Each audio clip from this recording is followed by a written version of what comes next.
नहरकी ऐं उबावड़ो sub division में बिजली सार्फिन 15 अरब जो बकायूं रहियल पुलिस ऐं रेंजर्स सां गॾिजी वापडा अमले जो ऑपरेशन। मीरपुर माथेल जे मुख़्तलिफ़ इलाक़नि में वापडा अमले पारां वॾे अंग में पुलिस ऐं रेंजर्स जे एहलकारनि सां गॾिजी कुंडा कनेक्शन हटाइण ऐं बिजली जी बकाया जात उगाइण लाइ ऑपरेशन कयो वियो। वापडा अमले मीरपुर माथेलो समेत ॻोठ ॾिनो माकू जरवा रोड मक्सी ॻोठ ऐं ॿिनि इलाक़नि में ऑपरेशन करे 10 खां मथे शहरियुनि ऐं ॻोठाणनि खे बिजली चोरी करण जे इल्ज़ाम में गिरफ़्तार करे मीरपुर पुलिस स्टेशन ते एफआईआर दाख़िल कई वई आहे। तॾहिं त वापडा एसडीओ मीडिया सां ॻाल्हाईंदे चयो त सिर्फ़ नहरकी उबावड़ो सब डिवीजन में सार्फिन 15 अरब जो बकायूं रहियल आहिनि जेका उगाइण लाइ ऑपरेशन जो दाइरो वधायो वेंदो।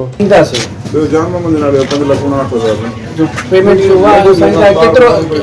केतिरो भेजदव बाबा चाहे त आहे ने हिन जाइ में रहे तो हिन में 8 लाख रुपया 100 तो जे केर बुझे हिन जाइ ते 8 लाख रुपया रहियल आहिनि।